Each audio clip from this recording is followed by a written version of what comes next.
All right, so in this problem, we want to prove the left side equals to the right side for this trig identity. We notice there's a lot of double angles in this question, so we want to get rid of the double angles. I'm going to start by replacing sine 2x with 2 sine x cos x. And I'm going to replace cos 2x with cos square x minus sine square x.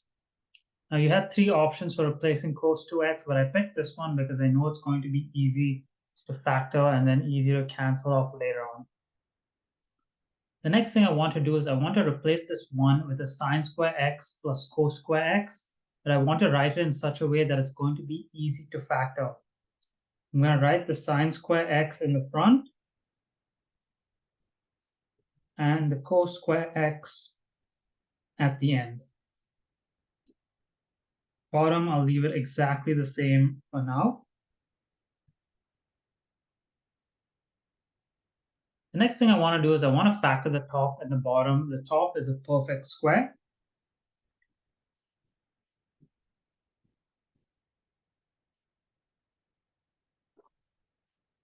And the bottom is just difference of squares.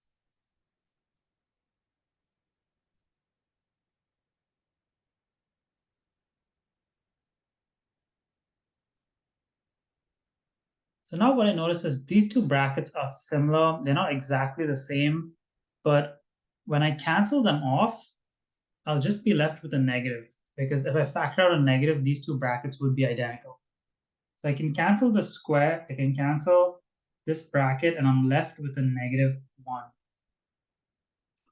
So basically all I'm left with is negative sine x minus cos x over cos x plus sine x. Now this is fully simplified, so I'm going to go and work on the other side over here. I'm going to do the same thing. I'm going to convert the top to cos square x minus sine square x, and the bottom to 2 sine x cos x. Next step is the same. I want to convert this 1 into a sine square plus cos square and write it again in a way that it's easy to factor. So I'll write the sine square at the start. I'll write the cos square x at the end. Now I can factor the top and bottom again. The top is by difference of squares.